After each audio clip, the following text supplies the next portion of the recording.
Kadapa situation is a different situation because Kadapalo MP unnadu, MLA unnadu, అధికార పక్షం అక్కడున్న ప్రజలు భయభ్రాంతులు గురై బ్రతుకుతున్న ప్రజలు ప్రభుత్వానికి వ్యతిరేకంగా అంటే యువజన శ్రామిక రైతు పార్టీకి వ్యతిరేకంగా పనిచేస్తే ఓటేస్తామని తెలిస్తే మాకు వచ్చే స్కీములు పోతాయి, అవి కాకుండా మా మీద కేసులు పెడతారు, దాడులు చేస్తారు అన్న భయం కూడా ప్రజలలో ఉంది. ఓటుకి 3,500 రూపాయల నుంచి ఇవ్వడం జరిగింది. విచ్చలవిడిగా డబ్బులు ఖర్చు పెట్టారు, డబ్బులు పని చేయకపోతే బెదిరించారు, లేకపోతే కేసులు పెడతామని, స్కీములు తీసేస్తామని, ఇలాంటి ఎన్నో ప్రలోభాలకు కడప ప్రజలు గురయ్యారు. ఇవన్నీ కూడా పనిచేశాయి.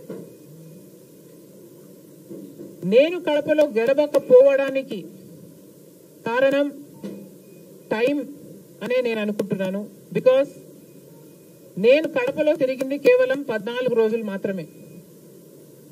14 రోజులు క్యాంపెయిన్ చేశాము, మిగతా టైం స్టేట్ వైడ్ క్యాంపెయిన్ చేశాము. మేము 14 రోజులు ఎంత కష్టపడినా కూడా we were not able to cover most of the geographical area. చాలా మటుకు రూరల్ ప్రాంతాలలో కనీసం రాజశేఖర రెడ్డి బిడ్డ పోటీ చేస్తుంది అన్న విషయం కూడా చాలా మందికి తెలియలేదు. మేము పోటీ చేసింది కూడా ఎలాగైనా సరే మళ్ళీ హంతకులు హత్య చేపించిన వాళ్ళు చట్టసభలకు వెళ్ళకూడదు అని ఉద్దేశంతో మాత్రమే పోటీ చేయడం జరిగింది. సరే, అది జరగకపోయి ఉండొచ్చు, కానీ ప్రజల కంటే పైనున్నది దేవుడు. ఐఎమ్ వెరీ షూర్ వాళ్ళ పాపం పండుతుంది, పండే రోజు కోసం దేవుడు కూడా ఎదురు చూస్తున్నాడని నా అభిప్రాయం.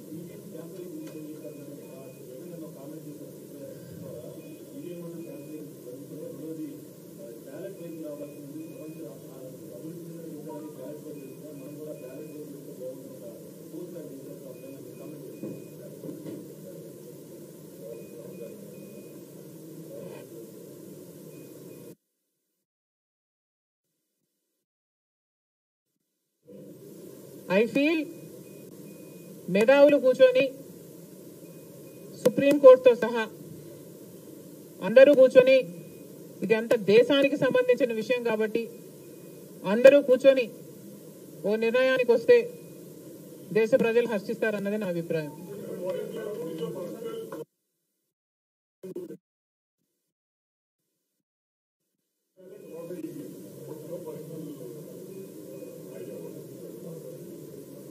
How does it matter what I think personally?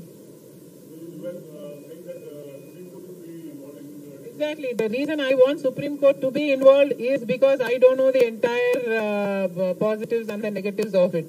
So there should be intellectuals, there should be the best of the judicial sitting and discussing over it and see the pros and the cons of it and then come to a decision is what I think. Because as of now, I do not have the entire information of the whole topic.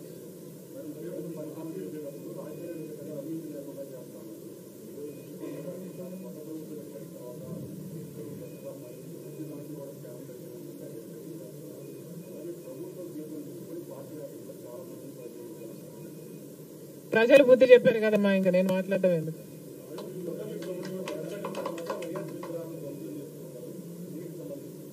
ఇది చాలా దారుణం. కేవలం ఒక party ఓడిపోయింది కాబట్టి రాజశేఖర రెడ్డి గారి విగ్రహాలని ధ్వంసం చేయడం అన్నది చాలా దారుణం. రాజశేఖర రెడ్డి గారు ఒక మహానాయకుడు, ఆంధ్ర రాష్ట్ర ప్రజలకు నమ్మకంగా సేవ చేసిన నాయకుడు. సేవ చేస్తూనే ప్రజల మధ్యలో నేను ఇంకా ఎంతో చేయాలి, సాధించాలి అని రచ్చబండకని బయలుదేరి వెళ్లి చనిపోయిన నాయకుడు రాజశేఖర రెడ్డి గారు. రాజశేఖర రెడ్డి గారు లాంటి మహానాయకుడు చనిపోతే దాదాపు 7,000 మంది ప్రజలు ఆ బాధ తట్టుకోలేక, నిజాన్ని జీర్ణించుకోలేక ఆయన వెనకాలే చనిపోయారు. అంత గొప్ప నాయకుడు రాజశేఖర రెడ్డి గారు. ఒకసారి ఏం చేస్తున్నాము అని ఇలాంటి వాళ్ళు ఆలోచన చేసుకోవాలి. చనిపోయిన వాళ్లకు కూడా రాజకీయాలు ఆపాదించడం ధర్మం కాదు. చనిపోయిన వాళ్లకు కూడా గెలుపు ఓటములు ఆపాదించడం న్యాయం కాదు.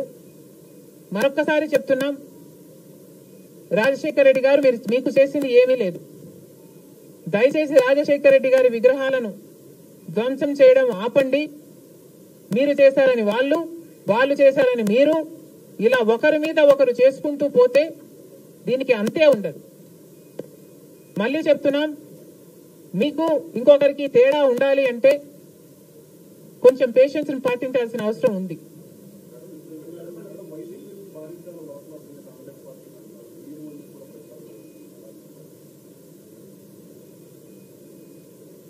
ఈవెన్చువలీ పిల్ల కాలువలన్నీ సముద్రంలో కలవాల్సిందే.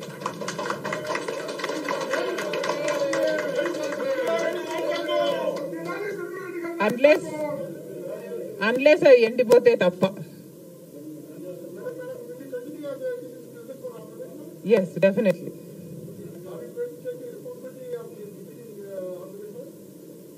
There is no taking the responsibility of anything in Andhra Pradesh, because in Andhra Pradesh, Congress is the only party that has stood by the people and has fought for the special status.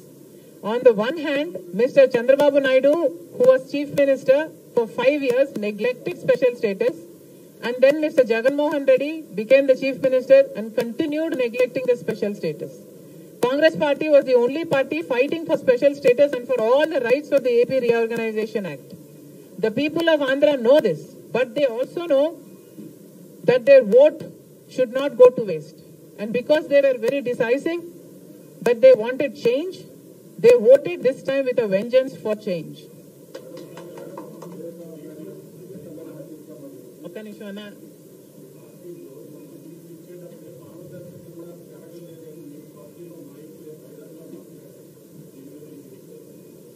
Congress party ఒక జాతీయ party. Congress పార్టీలో ఏ నిర్ణయం తీసుకున్నా కాంగ్రెస్ పార్టీలో ఒక individual తీసుకునే పరిస్థితి ఉండదు. కాంగ్రెస్ పార్టీలో ఏ నిర్ణయం తీసుకున్నా దానికి ఒక కమిటీ ఉంటుంది, ఒక పద్ధతి ఉంటుంది. ఆ నిర్ణయం ప్రకారమే సీట్లు ఇవ్వడం కూడా జరిగింది. మిగతా వాళ్ళు అంటారా, వాళ్ళు చేసే చిల్లర అలిగేషన్లకు నేను సమాధానం చెప్పాల్సిన అవసరం ఉంది అని, నేను సంజాయిషి ఇవ్వాల్సిన అవసరం ఉంది అని నేను అనుకోవటం లేదు. Indiscipline will not be tolerated by the Congress party, and severe action will also be taken against those who resort to indiscipline.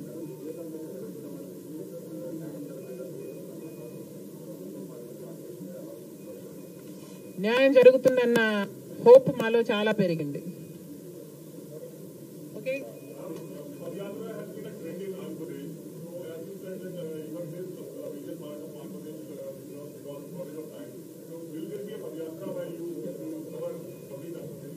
never say never, nothing is impossible.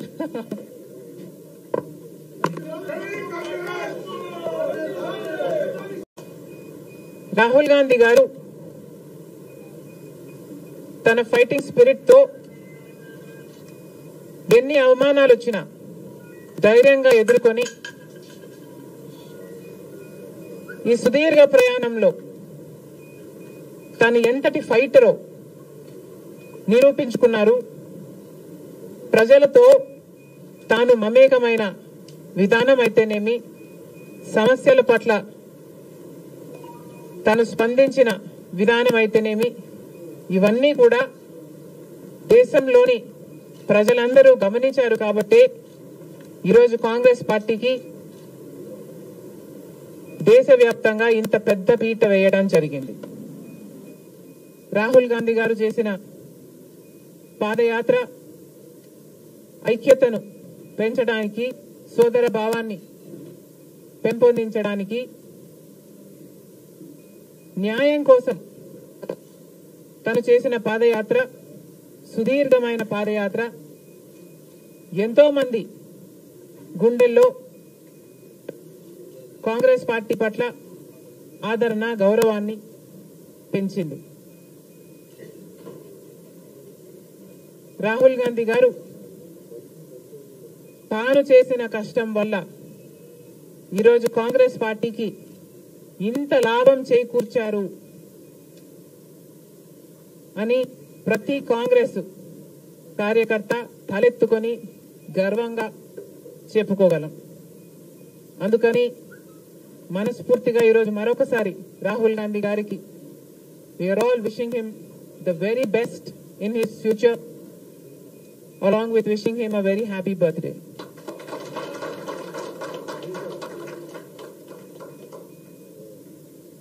अब की बार 400 पार అంది బీజేపీ పార్టీ.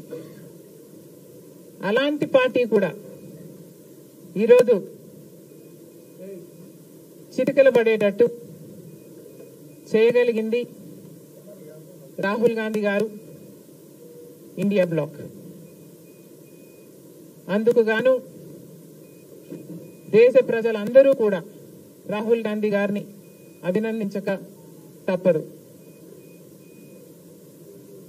బీజేపీ పార్టీ ఒక మతతత్వ party అని మతం పేరుతో చిచ్చు పెట్టడం, ఆ మంటలో చలి కాచుకోవడం బీజేపీ చేస్తున్న రాజకీయాలని మణిపూర్ ఘటన ద్వారా రుజువు అయింది. కాబట్టి బీజేపీ చేస్తున్న పొరపాట్లన్నీ ప్రజలు గమనించారు. కాబట్టి ప్రభుత్వానికి చెందిన ఆస్తులైతేనేమి వాళ్ళ బినామీలకు కట్టే ప్రయత్నం చేస్తున్నారు. కాబట్టి ఈరోజు బీజేపీ చేస్తున్న అరాచక పాలన వల్లనే ఈరోజు బీజేపీ పార్టీకి మెజారిటీ తగ్గడానికి కారణం.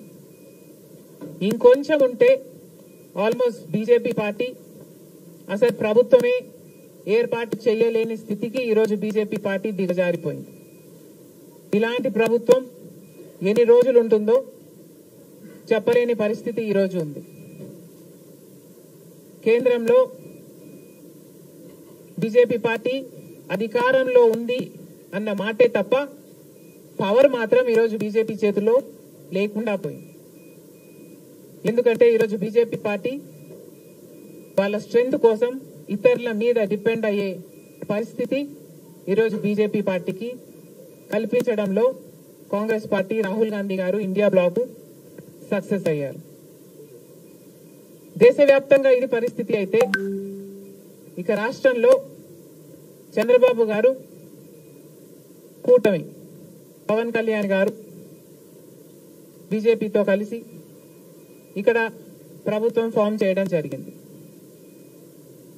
ఈసారి జరిగిన ఎన్నికలు రాష్ట్రంలో చాలా విచిత్రంగా, అన్ప్రిడిక్టబుల్ గా, అన్ప్రెసిడెంటెడ్ గా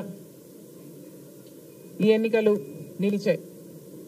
కారణం ఏమిటి అంటే ప్రజలు చాలా డిసిసివ్ గా ఒక నిర్ణయం తీసుకున్నారు. మాకు మార్పు కావాలి అన్న నిర్ణయం ప్రజలు తీసుకున్నారు. కాబట్టే ఈ ఎన్నికలు ఒకే డిసిషన్ మీద ఆధారపడి జరిగిన ఎన్నికలు. For Jagan, against Jagan. ఒకటే డిసిషన్ గా ఈ ఎన్నికలు నిలిచాయి. For Jagan or against Jagan. Against Jagan అన్న మార్పు కావాలి అన్న ఈ గట్టి డిసిషన్ ప్రజలు తీసుకున్నారు. కాబట్టి ఈరోజు వాళ్ళ ఓటు వేస్ట్ కాకూడదు అన్నట్టుగా చాలా డిసిసివ్ గా they voted with a vengeance for change. ఇది అవునన్నా కాదన్నా ఇది వాస్తవం. కేవలం అంత గట్టి నిర్ణయం ప్రజలు తీసుకుని మార్పు కావాలి అన్న అంత గట్టి డిసిజన్ తీసుకున్నారు. కాబట్టి ఇన్ ద ప్రాసెస్ ఈరోజు కాంగ్రెస్ పార్టీ కూడా అనుకున్న మేరకు పర్ఫామ్ చేయలేకపోయింది. కాంగ్రెస్ పార్టీ కూడా కేవలం నెల రోజుల ముందు సర్వే చేస్తే Congress party vote share between 6 to 7% ఉంది.